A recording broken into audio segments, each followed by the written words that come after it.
Hello my friends, and once again, welcome back to my YouTube channel. Today we're back out here in the Hunter Call of the Wild, and we're going to be doing a longly requested video. I consistently have a lot of my fellow console players ask me what my settings are and how I'm able to shoot animals so efficiently. And what we're going to be doing here in today's video, guys, is we're going to go ahead and cover all of my settings that I use here on controller. If you play on Xbox or PlayStation, this does apply to you, or maybe even use a controller on PC. This video will work for you as well, as dead zone settings and just controller settings and console settings in general are all very similar, if not the same, and I really hope that this video does in fact help you guys out. Now this is probably going to be one of the last informational videos on console, as I did just get myself a PC. It's sitting right here next to me. Unfortunately you guys can't see it because my face cam is no longer hooked up. I will be getting one for PC, so don't worry, Squid's not going to be gone for very long. The beginner series on the new account over on the PC is in the works as of right now, so expect it out probably either Monday or Wednesday. We're still going to do gameplay style videos on the console every now and then, but mostly all the videos are going to be recorded, posted, and streamed on the PC.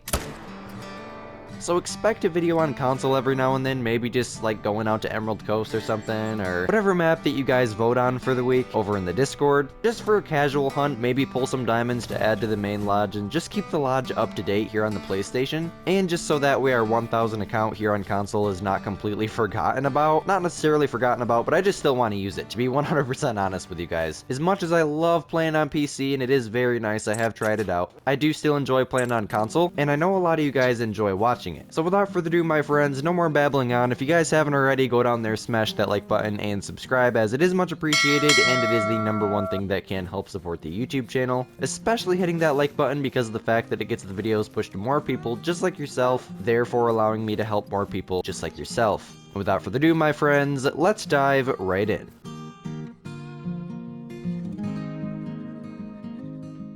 So guys, the very first thing that I'm going to recommend to you guys before I do show you my settings is this perk right here called Breath Control. I'd recommend getting all 3 points in it because of the fact that level 1 decreases the heart rate penalty from exhaling, which then reduces the cooldown until your breath can be held again. So therefore you can hold your breath faster and waste less time sitting there and waiting for your dude to stop having an asthma attack. That's what I like to call it in my live streams at least. Before you can efficiently hold your breath and steady your aim. Level 2 increases the duration before you need to exhale when holding your breath, therefore allowing you to hold your breath longer and steadying your aim for longer. And level 3 decreases the overall wobble when holding your breath, which again is going to make your aim even more steady and make those follow-up shots easier to hit. And the other perk that I'm going to recommend to you guys is recoil management. Get all 3 points in this and shotguns. What that does is it'll make it so there's less recoil when firing any weapon, therefore making it easier to fire a follow-up shot sooner. I recommend getting all 3 levels in this because each level will increase the effect,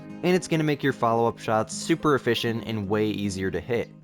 If you guys want a full guide on the perks, if you're a very beginner, I would strongly suggest waiting until the beginner series comes out, like I said, most likely on Monday. Because of the fact that we're going to cover absolutely everything, my account on PC is set back to level 1. I'm in the process of unlocking a bunch of the maps right now, so definitely stay tuned for that series if you're a beginner and you want to learn everything that I do to get my accounts up to the max level, and up to the point where I can do nothing but focus on hunting trophies and doing Great One grinds. Another thing that I will say as we're waiting for these 2 very unfortunate floaters that almost always float at this zone, unfortunately, is the fact that steadying your aim, managing your recoil, and just getting good at follow-up shots in general does take a lot of practice. Yes, those perks that I just shared with you and the settings that I'm gonna share with you do help quite a bit, but really the only way to get super efficient at it is to practice. And after 7 years of playing this game, I can easily have my mind on another topic, for example if I'm recording a video like you guys just seen, and take down 2 deer without even the thought crossing my mind, just because of the fact that I've shot so many. In fact, we're over 7,000 kills into the fallow Great One grind now with only 1 Great One. I know, it's terrible. We did get a Fabled Silver with the typical rack. If you guys want to see it, the video is on the channel. And as a controller player, everything is going to be a lot more difficult. And I never really believed it, but after playing for, I think I have 3.5 hours on the new account now, shot 2 or 3 animals, I have to say, can't even believe I'm admitting this, aiming and shooting on PC with keyboard and mouse is extremely easy, where on controller, our right thumb is usually off onto the button pad, because the button that we click to spot spot animals is, for most people at least, the finger that you would use to control your view. Like for me, I use my right thumb to look around, and then when I want to spot an animal, I have to take my thumb off of that, and then click square, but I have to take my thumb off of the analog stick to spot the animal, making it more difficult to manage the bobble. But once I have the animal spotted, it's not too difficult. After playing for 7 years, you just kind of get used to it. So now guys, what I'm going to go ahead and do while I'm waiting for yet another unfortunate floater is go ahead and show you guys all of my settings. A lot of the stuff that I am about to show you is preference. Some people like big crosshairs, some people like small crosshairs, some people like fast sensitivity, some people like low sensitivity.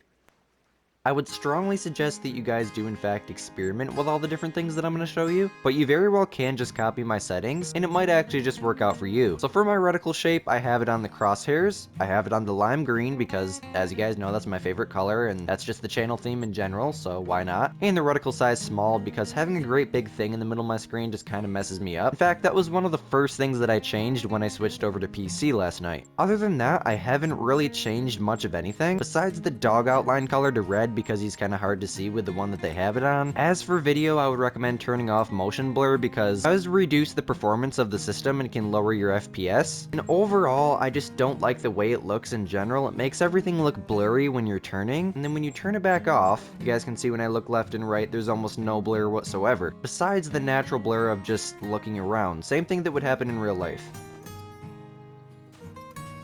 In real life, there's no setting to turn motion blur on and off. That would kind of be sick if there was. I'd probably end up vomiting, but...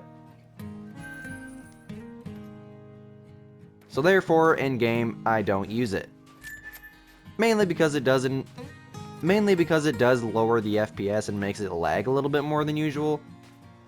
Especially if you're using an old-gen console like PS4 or Xbox Series S, I think it is? So as for my controller settings, I would recommend copying everything that I have going on here besides the one that I'm on right now. Very long story. I tell the story at basically every live stream because people always ask me how the heck I play with an inverted control. Basically what an inverted control is when I look down, I move the right stick up. And when I want to look up, I move the right stick down. That's how my dad's always played. One of the first games I ever played was Call of Duty, and that was how his settings were, so I've literally just been used to that for my entire existence, pretty much. So yeah, if you don't have it on, definitely don't turn it on. That's just gonna mess you up. Other than that, my dead zones are at 20. My button hold times are default. The only thing I'd recommend changing is the look sensitivity and the aim sensitivity. Always have your look sensitivity one step above your aim sensitivity, just so that way once you snap into the scope, it feels more natural and you're not just moving extremely fast trying to, I don't know, line up on a trot shot or something, especially when they're just walking slowly like this. But yeah, sensitivity wise, that's what I use. I think it was 4 for the scope sensitivity and 5 for the normal sensitivity. Yep.